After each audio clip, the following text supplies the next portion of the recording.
Welcome back, my friends. Today, we've got to desperately get some of our tarantulas rehoused. Now, this is a huge wall. These are all 12 by 12 exoter or zoom ed cubes, and they serve their purpose really, really well as some of the species are starting to grow up from their juvenile stage almost to their adult stage for the females that, not going to necessarily wander around and just wait around in their burrow. Now, this particular one belongs to Pinky. And you guys might remember Pinky. This is Pinky right here. And Pinky is a Nhandu tripepii. And this is the Brazilian giant blonde. And, when she freshly shed, she's like really, really, really nicely hairy and pink. But as you can see, she's in there and she's a monster now. Like she needed to be rehoused a while ago. This Scindapsus, not Brazilian, has pretty much taken over her environment. And I think it's time. You can see her leg down in there, just down there in the corner underneath that log. She doesn't really have a lot of room to move around anymore. So Pinky desperately needs a new home. So today we're going to do just that. Oh, there she is, kind of poking out a little bit right now. Let's see if we can take a closer look. So what do you think, Pinky? You think it's time? She can't even move. Well, I guess she can move just fine if she wants to, but there's my beautiful girl. This is what we got to work with. It's got a custom-made background. That one is just using the original styrofoam background. We kind of slime-coated it with some silicone and then threw some different types of substrates on it. The substrate on this enclosure, actually, if you remember, was literally almost within 2 inches of the top. So some of that fabric, the substrates and stuff is peeled off, but this is another species that is terrestrial, so it's going to have some nice burrows and stuff. It may give it some opportunity to dig down a little bit. It's going to have nice deep substrate as well. So to me, that's not even going to be a factor. So let's get into it.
Now for botanicals, you guys are probably going to laugh. I have a huge trunk of botanicals, and I buy them at all the shows I go to. I buy things mostly thinking on the fish side for things that are going to hold up really, really well in the water column. Sorry. But for example, these are a seed pod from some tree. I don't know what it was, and I found these on the ground at Animal Kingdom. So I just think they look kind of cool. They look like a giant bean. I got a few of them. Now, the real trick is to bring these into Canada. It's no problem to bring these things into Canada. You just have to know that there's no soil of any kind on them, and they have to be, I clean them. So basically, I found those on the ground, and I washed them, and I put them on a towel in my hotel room, and yeah, that's how it went. And I also found these. I don't know what they are either, but they look like little heart kind of things. And because Pinky's such a beautiful girl, we're going to give her a nice little heart there as we kind of get close to Valentine's Day. Doesn't really matter where this stuff falls. It's just going to fall anyways. And then I had some different types of weird bark and stuff like that. I don't even know what this is. Kumbok bark or something. I don't really know. And then the thing I thought was probably the coolest thing, and I just bought these recently at a show, is I bought these new leaves. What were they called? They were called Moneta leaves.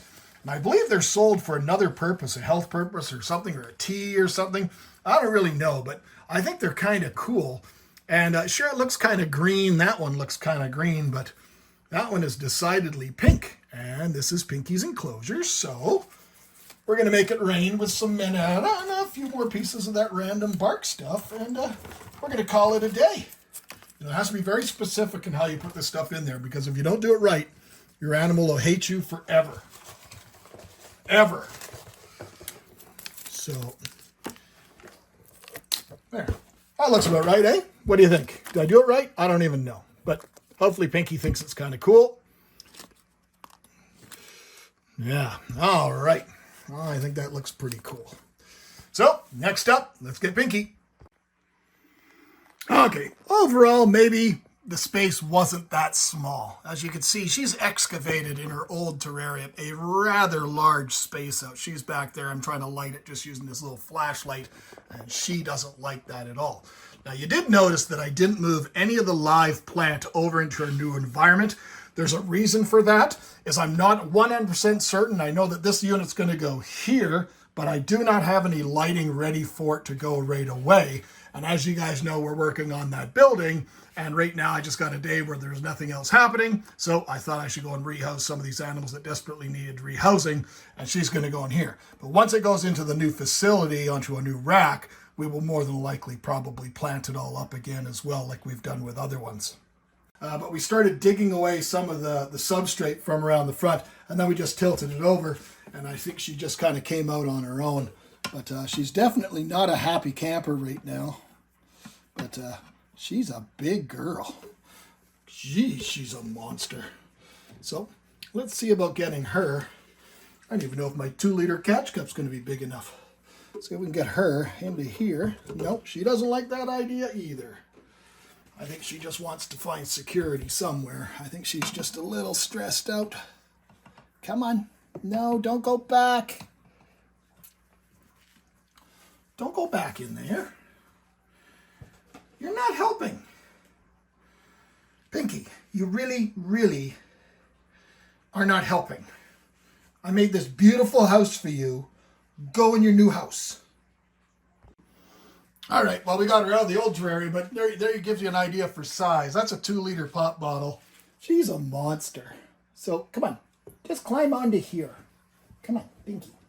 I know you're mad. Come on, just climb onto here. I'll put you in your new house. Come on. There you go, girl.